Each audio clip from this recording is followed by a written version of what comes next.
أعوذ بالله من الشيطان الرجيم. بسم الله الرحمن الرحيم. الحمد لله فاطر السماوات والأرض جاعل الملائكة رسلا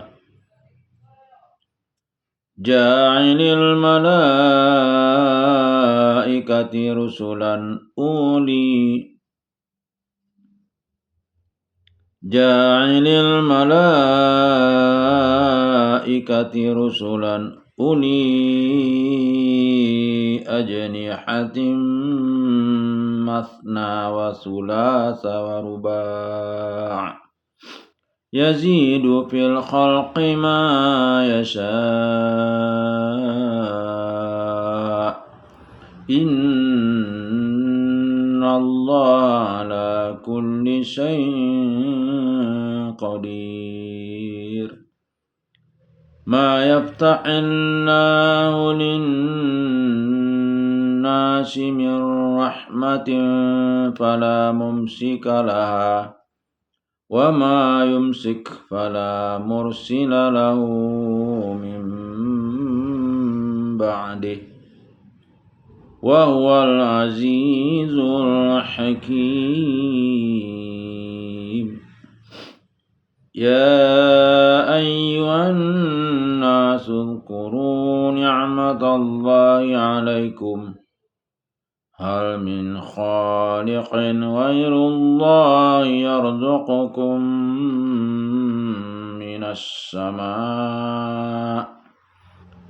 السماء والأرض لا إله إلا هو فأنا تؤفكون.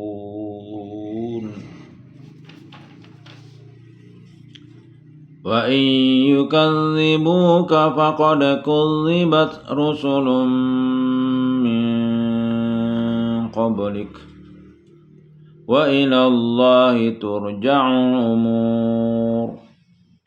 يا أيها الناس إن وعد الله حق فلا تغرنكم الحياة الدنيا ولا يغرنكم بالله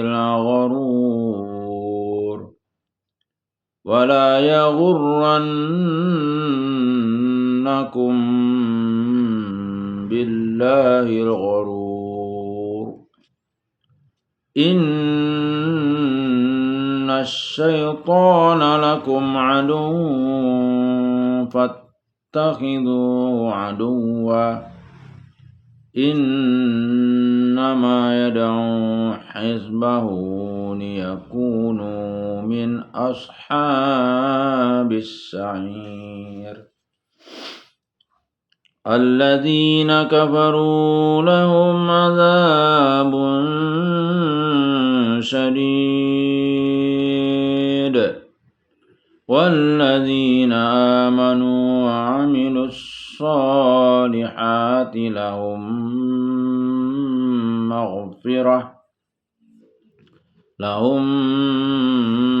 مغفرة وأجر كبير.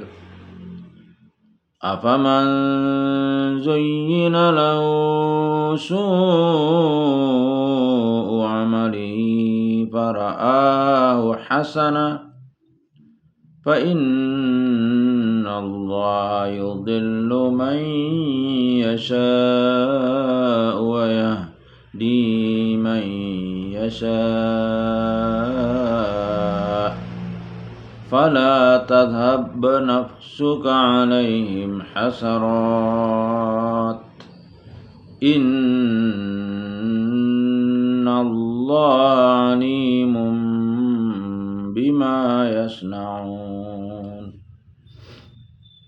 والله الذي أرسل الرياح فتثير سحابا فسقناه إلى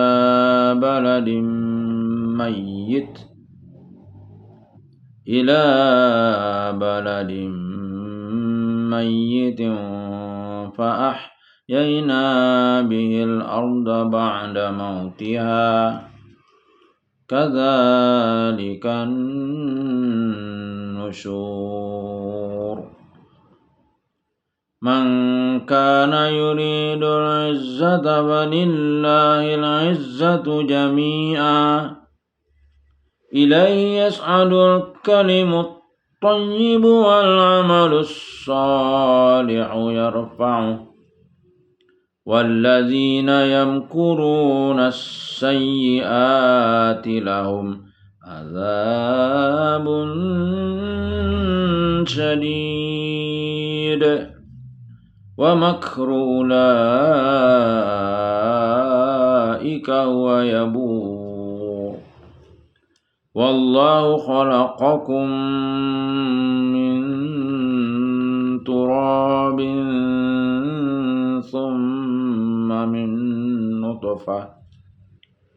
ثم من نطفة ثم جعلكم أزواجا وما تحمل من أنثى ولا تضع إلا بعلمه وما يعمر من معمر ولا ينقص من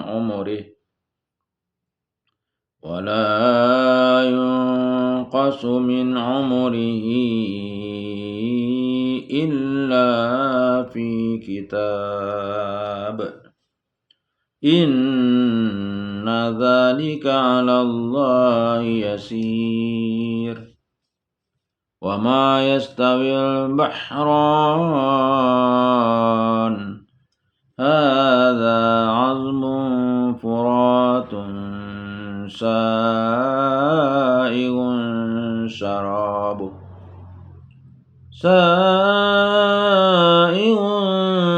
شراب وهذا ملح أجاج ومن كل تأكلون لحما طريا وتستخرجون حلية تلبسونها وترى الفلك فيه مواخر لتبتغوا من فضله ولعلكم تشكرون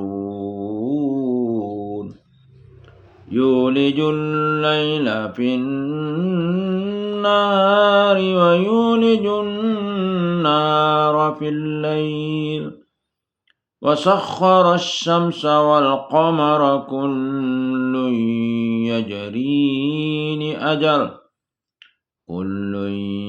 يجري لأجل مسمى ذلكم الله ربكم له الملك والذين تدعون من دونه ما يملكون من قطمير إن تدعوهم لا يسمعوا دعاءكم ولو سمعوا ما استجابوا لكم ويوم القيامة يكفرون بشرككم ولا ينبئك مثل خبير يا أيها الناس أنتم الفقراء إلى الله والله هو الغني الحميد إن يشأ يذهبكم ويأتي بخلق جديد وما ذلك على الله بعزيز ولا تزر وازرة وزر أخرى وإن تدع مثقلة إلى حملها لا يحمل منه شيء ولو كان ذا قربى إنما تنذر الذين يخشون ربهم بالغيب وأقاموا الصلاة ومن تزكى فإنما يتزكى لنفسه وإلى الله المصير وما يستوي الأعمى والبصير ولا الظلمات ولا النور ولا الظل ولا الحرور وما يستوي الأحياء ولا الأموات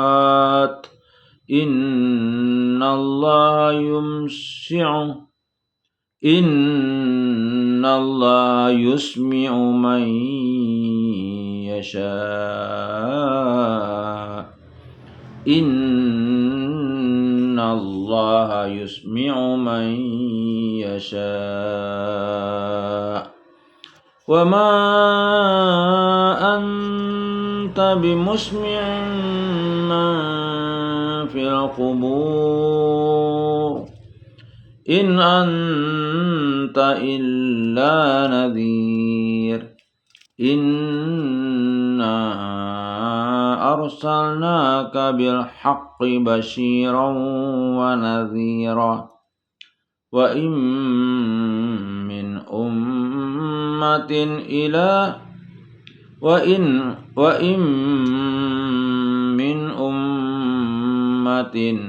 إلا خلا فيها نذير وإن من أمة إلا خلا فيها نذير وإن يكذبوك فقد كذب الذين من قبلهم جاءتهم رسلهم بالبينات وبالزبر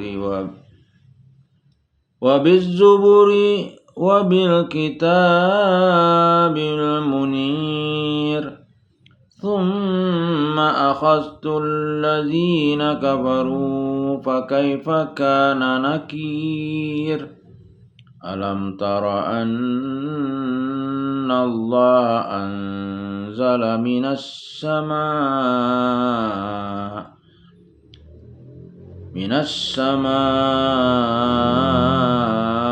ماء فأخرجنا به ثمرات مختلفا ألوانها ومن الجبال جدد بيض وحمر مختلف ألوانها وغرابيب سود ومن الناس والدواب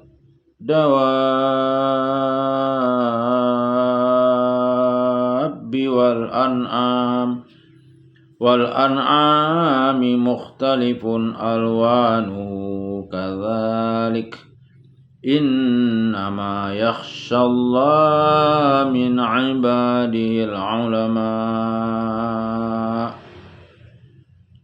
إن الله عزيز غفور إن الذين يتلون كتاب الله وأقاموا الصلاة وأنفقوا مما رزقناهم سرا وعلانية يرجون تجارة لن تبور ليوفيهم أجورهم ويزيدهم من فضله إنه غفور شكور. والذي أوحينا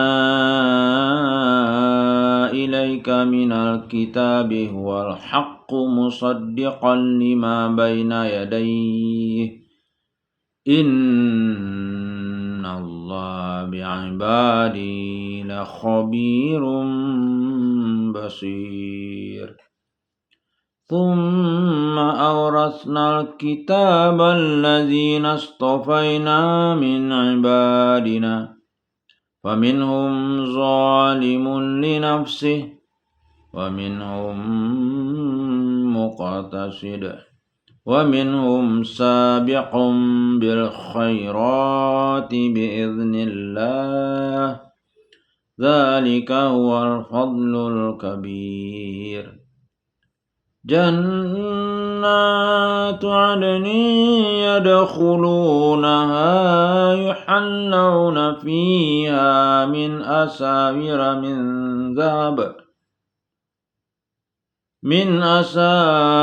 من ذهب ولؤلؤا ولباسهم فيها حرير. وقالوا الحمد لله الذي أذهب عنا الحزن إن ربنا لغفور شكور. إن ربنا لغفور شكور. الذي أحلنا دار المقامة من فضله لا يمسنا فيها نصب ولا يمسنا فيها لغوب. والذين كفروا لهم نار جهنم لا يقضى عليهم فيموتوا ولا يخفف عنهم من عذابها كذلك نجزي كل كفور. كذلك نجزي كل كفور. وهم يصطرخون فيها ربنا أخرجنا نعمل صالحا غير الذي ربنا أخرجنا نعمل صالحا غير الذي كنا نعمل أولم نعمركم ما يتذكر فيه من تذكر وجاءكم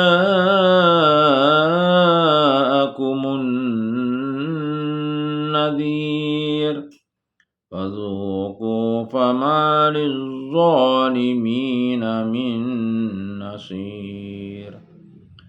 إن الله عالم غيب السماوات والأرض إنه عليم بذات الصدور. هو الذي جعلكم خلائف في الأرض فمن كفر فعليه كفره ولا يزيد الكافرين كفرهم عند ربهم إلا مقتا ولا يزيد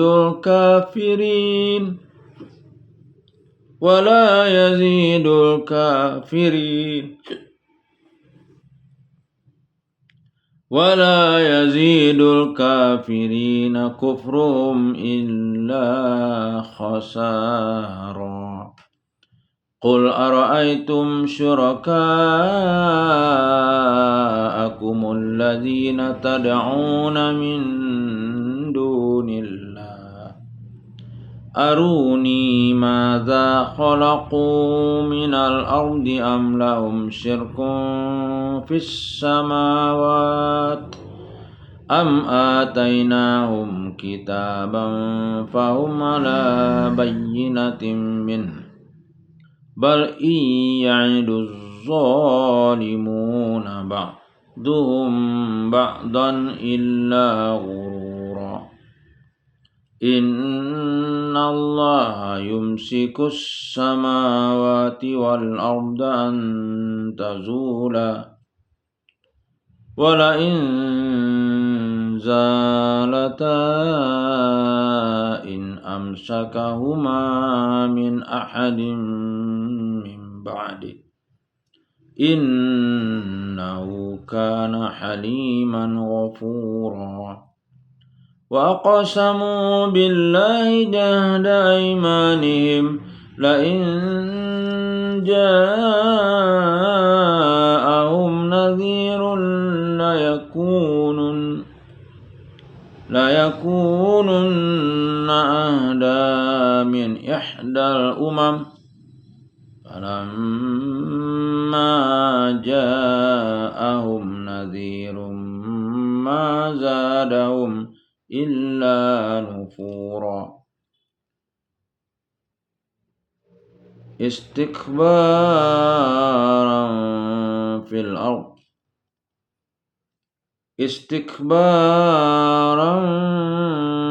في الأرض ومكر السيء ولا يحيق المكر السيء إلا بأهله فهل ينظرون إلا سنة الأولين فلن تجد لسنة الله تبديلا ولن تجد لسنة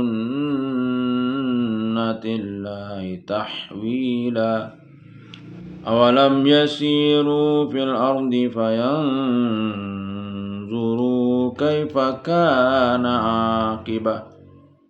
كيف كان عاقبة الذين من قبلهم وكانوا أشد منهم قوة وما كان الله ليعجزه من شيء في السماوات ولا في الأرض إنه كان عليما قديرا ولو يؤاخذ الله الناس بما كسبوا ما ترك على ظهرها من دابة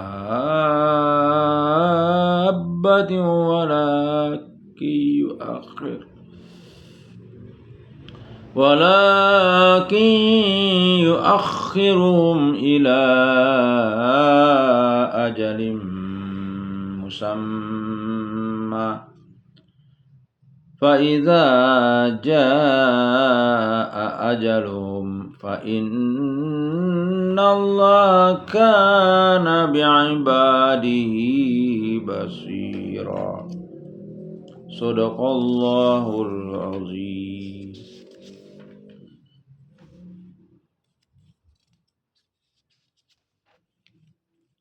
Terjemah surah Fatir. Fatir artinya adalah pencipta.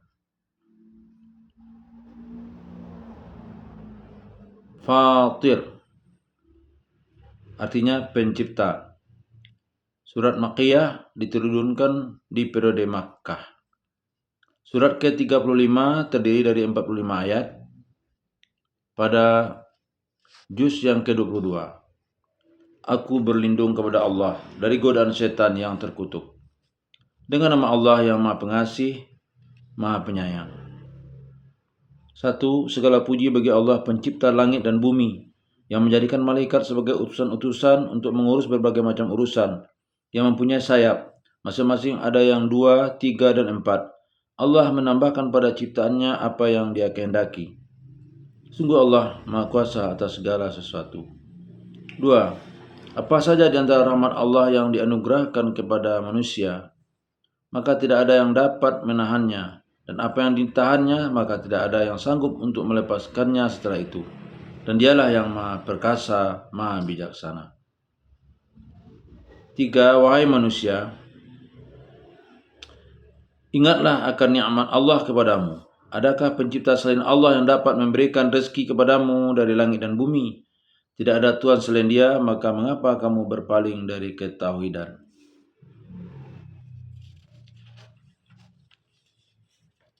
4. Dan jika mereka mendustakan engkau setelah engkau beri peringatan, maka sungguh Rasul-Rasul sebelum engkau telah didustakan pula, dan hanya kepada Allah segala urusan dikembalikan. 5. Wahai manusia, sungguh janji Allah itu benar. Maka janganlah kehidupan dunia memperdayakan kamu, dan janganlah setan yang pandai menipu memperdayakan kamu tentang Allah. 6. Sungguh setan itu musuh bagimu, maka perlakukanlah ia sebagai musuh, karena sesungguhnya setan itu hanya mengajak golongannya agar mereka menjadi penghuni neraka yang menyala-nyala. 7. Orang-orang yang kafir, mereka akan mendapat azab yang sangat keras. Dan orang-orang yang beriman dan mengerjakan kebajikan, mereka memperoleh ampunan dan pahala yang besar. 8. Maka apakah pantas orang yang dijadikan terasa indah perbuatan buruknya lalu menganggap baik perbuatannya itu? Sesungguhnya Allah menyesatkan siapa yang Dia kehendaki dan memberi petunjuk kepada siapa yang Dia kehendaki. Maka janganlah engkau Muhammad biarkan dirimu binasa karena kesedihan terhadap mereka. Sungguhnya Allah Maha mengetahui apa yang mereka perbuat. 9. Dan Allah lah yang mengirimkan angin, lalu angin itu menggerakkan awan. Maka kami arahkan awan itu ke suatu negeri yang mati atau tandus. Lalu dengan hujan itu kami hidupkan bumi setelah mati atau kering. Seperti itulah kebangkitan. 10. Barang siapa menghendaki kemuliaan, maka ketahuilah kemuliaan itu semuanya milik Allah. Kepadanya lah akan naik perkataan-perkataan yang baik. Sebagian mufassir mengatakan bahwa perkataan yang baik ialah kalimat tauhid, yaitu la ilaha illallah, dan ada pula yang mengatakan zikir kepada Allah, dan ada pula yang mengatakan semua perkataan yang baik yang diucapkan karena Allah. Dan amal kebajikan Dia akan mengangkatnya.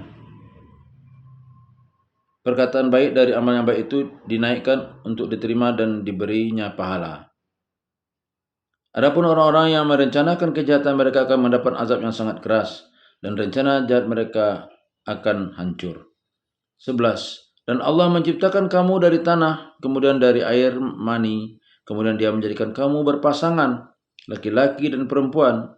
Tidak ada seorang perempuan pun yang mengandung dan melahirkan, melainkan dengan sepengetahuannya, dan tidak dipanjangkan umur seseorang, dan tidak pula dikurangi umurnya, melainkan telah ditetapkan dalam kitab atau lauh mahfuz. Sungguhnya demikian itu mudah bagi Allah. Hadis seputar ayat. Ayat 6. Dari Iyad bin Himar radhiyallahu an, Rasulullah sallallahu alaihi wasallam bersabda, Allah Subhanahu wa taala berfirman, sesungguhnya aku menciptakan hamba-hambaku sebagai orang-orang yang hanif. Lalu setan-setan mendatangi mereka, maka mereka menyelewengkan hamba-hambaku dari agama mereka dan mengharamkan atas mereka apa yang telah aku halalkan bagi mereka. Hadis riwayat Muslim, Abu Daud, dan Ibnu Majah. Ayat 9-11. Dari Aisyah radhiyallahu anha berkata, dahulu Rasulullah sallallahu alaihi wasallam apabila melihat mendung di ufuk langit, maka beliau meninggalkan aktivitasnya meskipun dalam keadaan solat, kemudian menghadap kepadanya. Apabila Allah menyingkapnya, maka beliau memujinya, dan apabila turun hujan, beliau berdoa, ya Allah, jadikanlah hujan ini adalah hujan yang bermanfaat. Hadis riwayat Bukhari. Terjemah ayat. 12. Dan tidak sama antara dua lautan, yang ini tawar atau segar, yang ini tawar, segar, sedap diminum, dan yang lain asin lagi pahit. Dan dari setiap lautan itu kamu dapat memakan daging yang segar, dan kamu dapat mengeluarkan perhiasan yang kamu pakai. Dan di sana kamu melihat kapal-kapal berlayar membelah laut, agar kamu dapat mencari karunia-Nya dan agar kamu bersyukur. 13. Dia memasukkan malam ke dalam siang dan memasukkan siang ke dalam malam, dan menundukkan matahari dan bulan, masing-masing beredar menurut waktu yang ditentukan.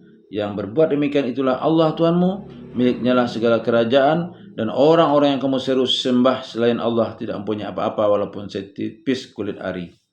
14. Jika kamu menyeru mereka, mereka tidak mendengar seruanmu, dan sekiranya mereka mendengar, mereka juga tidak memperkenankan permintaanmu. Dan pada hari kiamat mereka akan mengingkari kemusyrikanmu, dan tidak ada yang dapat memberikan keterangan kepadamu seperti yang diberikan oleh Allah yang Maha Teliti. 15. Wahai manusia, kamulah yang memerlukan Allah, dan Allah dialah yang Maha Kaya, tidak memerlukan sesuatu, Maha Terpuji. 16. Jika Dia menghendaki, niscaya Dia membinasakan kamu dan mendatangkan makhluk yang baru untuk menggantikan kamu. 17. Dan yang demikian itu tidak sulit bagi Allah. 18. Dan orang yang berdosa tidak akan memikul dosa orang lain. Dan jika seseorang yang dibebani berat dosanya memanggil orang lain untuk memikul bebannya itu, tidak akan dipikulkan sedikit pun, meskipun yang dipanggilnya itu kaum kerabatnya. Sesungguhnya yang dapat engkau beri peringatan hanya orang-orang yang takut kepada azab Tuhan mereka, sekalipun mereka tidak melihatnya. Sebagian mufassir menafsirkan bil ghaib dalam ayat ini adalah ketika orang itu sendirian tanpa melihat orang lain. Dan mereka yang melaksanakan sholat, dan barang siapa yang menyucikan dirinya, sesungguhnya dia menyucikan diri untuk kebaikan dirinya sendiri, dan kepada Allah lah tempat kembali. Hadis seputar ayat 12. Dari Suhaib radhiyallahu an, Rasulullah sallallahu alaihi wasallam bersabda, sesungguhnya semua perkataan orang mukmin menakjubkan. Sesungguhnya semua perkara orang mukmin menakjubkan, dan hal itu tidak akan terjadi kepada siapapun selain orang mukmin. Jika ia mendapatkan suatu kesenangan lalu dia bersyukur, maka hal itu merupakan kebaikan baginya, dan jika suatu kemudaratan menimpanya lalu ia bersabar, maka hal itu merupakan kebaikan baginya. Hadis riwayat Muslim. Ayat 18. Dari Anas bin Malik radhiyallahu anhu, Rasulullah sallallahu alaihi wasallam bersabda, barang siapa yang senang bertemu dengan Allah, maka Allah akan senang bertemu dengannya, dan barang siapa tidak senang bertemu dengan Allah, maka Allah tidak senang bertemu dengannya. Para sahabat bertanya, wahai Rasulullah, kami semua tidak menyukai kematian. Rasulullah sallallahu alaihi wasallam bersabda, bukan itu yang aku maksud, tetapi seorang yang beriman apabila menghadapi sakaratul maut, maka seorang pemberi kabar gembira, utusan Allah datang menghampirinya, seraya menunjukkan tempat kembalinya, hingga tidak ada sesuatu yang lebih dia sukai kecuali bertemu dengan Allah, lalu Allah pun suka bertemu dengannya. Adapun orang-orang yang banyak berbuat dosa ataupun orang kafir, apabila telah menghadapi sakaratul maut, maka datang seseorang dengan menunjukkan tempat kembalinya yang buruk atau apa yang akan dijumpainya berupa keburukan, maka itu membuatnya tidak suka bertemu Allah, hingga Allah pun tidak suka bertemu dengannya. Hadis riwayat Bukhari, Muslim, dan Ahmad. Terjemah ayat 19. Dan tidaklah sama orang yang buta dengan orang yang melihat. 20. Dan tidak pula sama gelap gulita dengan cahaya. 21. Dan tidak pula sama yang teduh dengan yang panas. 22. Dan tidak pula sama orang yang hidup dengan orang yang mati. Sungguh Allah memberikan pendengaran kepada siapa yang Dia kehendaki, dan engkau Muhammad tidak akan sanggup menjadikan orang yang di dalam kubur dapat mendengar. Nabi Muhammad SAW tidak dapat memberi petunjuk kepada orang-orang musyrik yang telah mati hati mereka. 23. Engkau tidak lain hanyalah seorang pemberi peringatan. 24. Sungguh kami mengutus engkau dengan membawa kebenaran, agama tauhid dan hukum-hukumnya, sebagai pembawa berita gembira dan sebagai pemberi peringatan, dan tidak ada satupun umat melainkan di sana telah datang seorang pemberi peringatan. 25. Dan jika mereka mendustakanmu, maka sungguh orang yang sebelum mereka pun telah mendustakan rasul-rasul, ketika rasul-rasul mereka datang dengan membawa keterangan yang nyata atau mukjizat, Zubur dan kitab yang memberi penjelasan yang sempurna. Allah memberikan petunjuk kepada siapa yang Dia kehendaki dengan memberi kesanggupan untuk mendengarkan dan menerima keterangan-keterangan. 26. Kemudian aku azab orang-orang kafir, maka lihatlah bagaimana akibat kemurkaanku. 27. Tidakkah engkau melihat bahwa Allah menurunkan air dari langit? Lalu dengan air itu kami hasilkan buah-buahan yang beraneka macam jenisnya. Dan di antara gunung-gunung itu ada garis-garis putih dan merah yang beraneka macam warnanya, dan ada pula yang hitam pekat. 28. Dan demikian pula di antara manusia, makhluk bergerak yang bernyawa dan hewan-hewan ternak, ada yang bermacam-macam warnanya dan jenisnya. Di antara hamba-hamba Allah yang takut kepadanya hanyalah para ulama.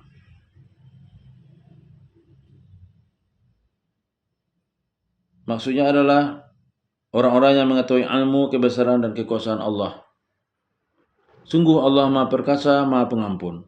29. Sesungguhnya orang-orang yang selalu membaca kitab Allah atau Al-Quran dan melaksanakan sholat dan menginfakkan sebagian rezeki kami anugerahkan kepadanya dengan diam-diam dan terang-terangan, mereka itu mengharapkan perdagangan yang tidak akan rugi. 30. Agar Allah menyempurnakan pahalanya kepada mereka dan menambah karunia-Nya, sungguh Allah Maha Pengampun, Maha mensyukuri. Maksudnya adalah Allah mensyukuri hambanya, memberi pahala terhadap amal-amal hambanya, memaafkan kesalahannya, menambah nikmatnya dan sebagainya. Asbabun nuzul ayat 29. Ibnu Abbas radhiyallahu anhu menerangkan bahwa kedua ayat ini diturunkan berkenaan dengan Husain bin Haris bin Abdul Muthalib bin Abdi Manaf al-Quraisy, juga sebagai seorang penegas tentang ciri-ciri yang amalnya diridai Allah. Abdul Ghani bin Sa'id As-Saqafi. Ayatnya adalah, sesungguhnya orang-orang yang selalu membaca kitab Allah, Al-Quran dan melaksanakan sholat dan menginfakkan sebagian rezeki yang kami anugerahkan kepadanya dengan diam-diam dan terang-terangan, mereka itu mengharapkan perdagangan yang tidak akan rugi. Hadis seputar ayat 20. Dari Jabir bin Abdullah radhiyallahu anhu, Rasulullah sallallahu alaihi wasallam bersabda, jauhilah oleh kalian kezaliman, maka sungguhnya kezaliman adalah kegelapan pada hari kiamat. Hadis riwayat Abu Daud dan Hakim. Ayat 31. Dan apa yang telah kami wahyukan kepadamu Muhammad, itu kitab Al-Quran, itulah yang benar. Membenarkan kitab-kitab yang sebelumnya, sungguh Allah benar-benar Maha mengetahui, Maha melihat keadaan hamba-hambanya. 32. Kemudian kitab itu kami wahyukan kepada orang-orang yang kami pilih di antara hamba kami, lalu di antara mereka ada yang menzalimi diri sendiri, ada yang pertengahan, dan ada pula yang lebih dahulu berbuat kebaikan.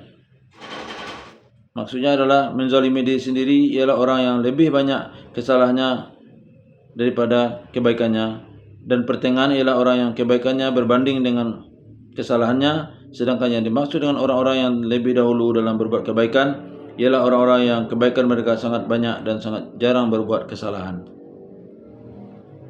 Dengan izin Allah, yang demikian itu adalah karunia yang besar. 33. Mereka akan mendapat surga Aden. Mereka akan mendapat surga Aden. Mereka masuk ke dalamnya. Di dalamnya mereka diberi perhiasan, gelang-gelang dari emas dan mutiara, dan pakaian mereka di dalamnya adalah sutra. 34. Dan mereka berkata, segala puji bagi Allah yang telah menghilangkan kesedihan dari kami. Sungguh Tuhan kami benar-benar Maha Pengampun, Maha mensyukuri. 35. Yang dengan karunia-Nya menempatkan kami dalam tempat yang kekal atau surga. Di dalamnya kami tidak merasa lelah dan tidak pula merasa lesu. 36. Dan orang-orang yang kafir, bagi mereka neraka jahanam. Mereka tidak dibinasakan hingga mereka mati, dan tidak diringankan dari mereka azabnya. Demikianlah kami membalas setiap orang yang sangat kafir. 37. Dan mereka berteriak di dalam neraka itu, wahai Tuhan kami, keluarkanlah kami dari neraka. Niscaya kami akan mengerjakan kebajikan yang berlainan dengan yang telah kami kerjakan dahulu. Dikatakan kepada mereka, bukankah kami telah memanjangkan umurmu untuk dapat berpikir bagi orang yang mau berpikir, padahal telah datang kepadamu seorang pemberi peringatan. Maka rasakanlah azab kami, dan bagi orang-orang yang zalim tidak ada seorang penolong pun. 38. Sungguh Allah mengetahui yang gaib, yang tersembunyi di langit dan di bumi. Sungguh Dia Maha mengetahui segala isi hati. Asbabun nuzul ayat 34 sampai 35. Abdullah bin Abi Aufa radhiyallahu an memaparkan bahwa kedua ayat ini diturunkan berkenaan dengan seorang lelaki yang menghadap Rasulullah SAW dan bertanya, wahai Rasulullah, tidur adalah sebagian nikmat Allah di dunia ini. Apakah kelak kita juga akan tidur di surga? Tidak, karena tidur adalah temannya maut. Sedangkan di surga tak ada kematian. Jawab Rasulullah sallallahu alaihi wasallam, "Bagaimana istirahat ahli surga?"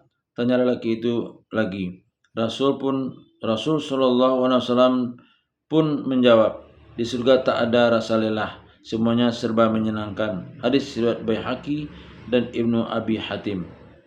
Hadis seputar ayat 33. 1. Dari Abdurrahman bin Abi Laila, Rasulullah sallallahu alaihi wasallam bersabda, "Sutra itu bagi mereka kaum kafir di dunia dan bagi kalian kelak di akhirat." Hadis riwayat Ahmad. 2. Dan dari Abu Hurairah radhiyallahu anhu, Rasulullah sallallahu alaihi wasallam bersabda, "Sampainya suatu perhiasan pada diri seorang mukmin di surga tergantung pada tempat sampainya air wudhu." Hadis riwayat Muslim. Ayat 36. Dan dari Muaz bin Jabal radhiyallahu an, Rasulullah sallallahu alaihi wasallam bersabda, "Siapa yang akhir ucapannya adalah kalimat la ilaha illallah, ia akan masuk surga." Hadis riwayat Hakim. Terjemah ayat 39. Dialah yang menjadikan kamu sebagai khalifah di bumi. Barang siapa kafir, maka akibat kekafirannya akan menimpa dirinya sendiri, dan kekafiran orang-orang yang kafir itu hanya akan menambah kemurkaan di sisi Tuhan mereka, dan kekafiran orang-orang kafir itu hanya akan menambah kerugian mereka belaka. 40. Katakanlah, terangkanlah olehmu tentang sekutu-sekutumu yang kamu seru selain Allah. Perlihatkanlah kepadaku bagian manakah dari bumi ini yang telah mereka ciptakan, ataukah mereka mempunyai peran serta dalam penciptaan langit, atau adakah kami memberi kitab kepada mereka sehingga mereka mendapat keterangan-keterangan yang jelas darinya. Sebenarnya orang-orang zalim itu sebagian mereka hanya menjanjikan tipuan belaka kepada sebagian yang lain. 41. Sungguh Allah yang menahan langit dan bumi agar tidak lenyap, dan jika keduanya akan lenyap, tidak ada seorang pun yang mampu menahannya selain Allah. Sungguh Dia Maha Penyantun, Maha Pengampun. 42. Dan mereka bersumpah dengan nama Allah dengan sungguh-sungguh, bahwa jika datang kepada mereka seorang pemberi peringatan, niscaya mereka akan lebih mendapat petunjuk dari salah satu umat-umat yang lain. Namun ketika pemberi peringatan datang kepada mereka, tidak menambah apa-apa kepada mereka, bahkan semakin jauh mereka dari kebenaran. 43. Karena kesombongan mereka di bumi dan karena rencana mereka yang jahat, rencana yang jahat itu hanya akan menimpa orang yang merencanakannya sendiri. Mereka hanyalah menunggu berlakunya ketentuan kepada orang-orang yang terdahulu. Maksudnya adalah, yang dimaksud dengan ketentuan orang yang terdahulu ialah turunnya azab kepada orang-orang yang mendustakan Rasul. Maka kamu tidak akan mendapatkan perubahan bagi Allah, dan tidak pula akan menemui penyimpangan bagi ketentuan Allah itu. 44. Dan tidakkah mereka bepergian di bumi lalu melihat bagaimana kesudahan orang-orang yang sebelum mereka yang mendustakan Rasul, padahal orang-orang itu lebih besar kekuatannya dari mereka, dan tidak ada sesuatu pun yang dapat melemahkan Allah baik di langit dan maupun di bumi. Sungguh Dia Maha mengetahui, Maha kuasa. Asbabun nuzul ayat 42 sampai 43. Ibnu Abi Hilal radhiyallahu anhu menuturkan bahwa kedua ayat ini diturunkan sebelum kaum Quraisy berkata, setelah kaum Quraisy berkata, "Jika Allah mengutus nabi dan dari golongan kami akan menjadi satu-satunya umat yang lebih taat kepada Tuhan dan nabi kami, serta kukuh mengikuti kitab kami." Hadis riwayat Ibnu Abi Hatim. Ayatnya adalah, dan mereka bersumpah dengan nama Allah dengan sungguh-sungguh bahwa jika datang kepada mereka seorang pemberi peringatan, niscaya mereka lebih mendapat petunjuk dari salah satu umat-umat yang lain. Namun ketika pemberi peringatan datang kepada mereka, tidak menambah apa-apa kepada mereka, bahkan semakin jauh mereka dari kebenaran.